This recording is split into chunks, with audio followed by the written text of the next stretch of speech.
would like to ask the Minister for Policy and Reform if he will make a statement on the recent immigration statistics. On the Minister for Policy and Reform, Mr Thomas, reply.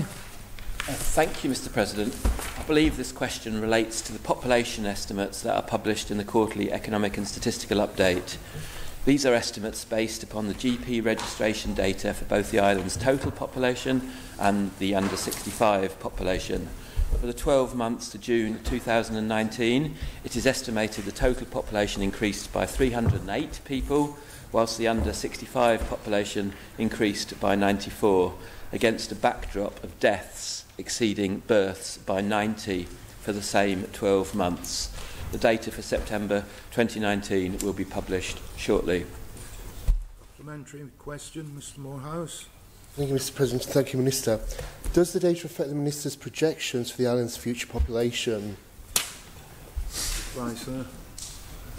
Thank you, Mr President. Projections are done with all sorts of net immigration and natural population database. So we produce populations in meeting our population challenges for an assumption of 1,000, 500 and 0 net immigration, and for a positive action group meeting we also produced estimates for a declining net immigration rate. So projection can be whatever is wanted, because that's what a projection is.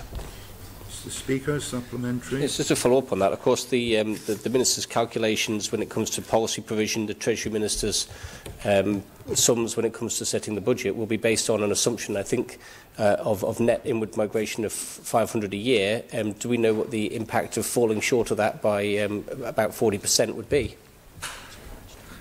Reply, sir. Thank you very much. In fact, the net immigration isn't reduced by 40%, it's reduced by 20%, because net inward migration is 398, because then there's a natural change of 90 to take it away. So 400 is 20% lower than 500, and those projections are used for infrastructure planning, they're used for town and country planning, to an extent they're used for budget planning, as you would expect, and the island's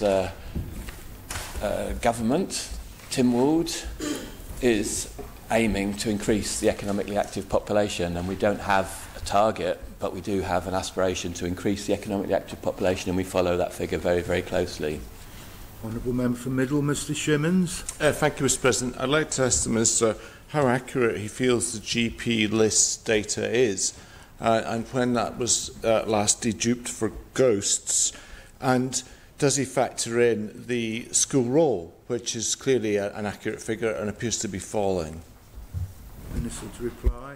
Thank you very much, Mr President. That's a very perceptive question.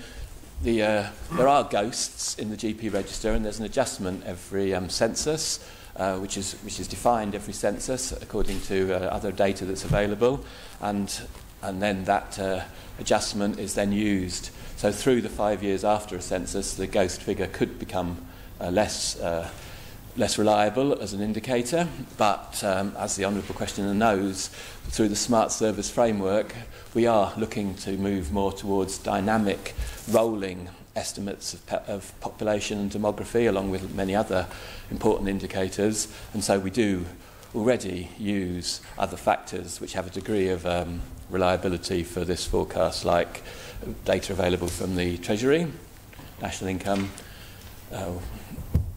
tax, from enterprise, jobs, work permit, and also from other sources like school rolls and so on. But we're in a process at the moment of scientifically improving the basis of the estimate, but I'm confident that the indicator we publish every quarter is actually a good estimator.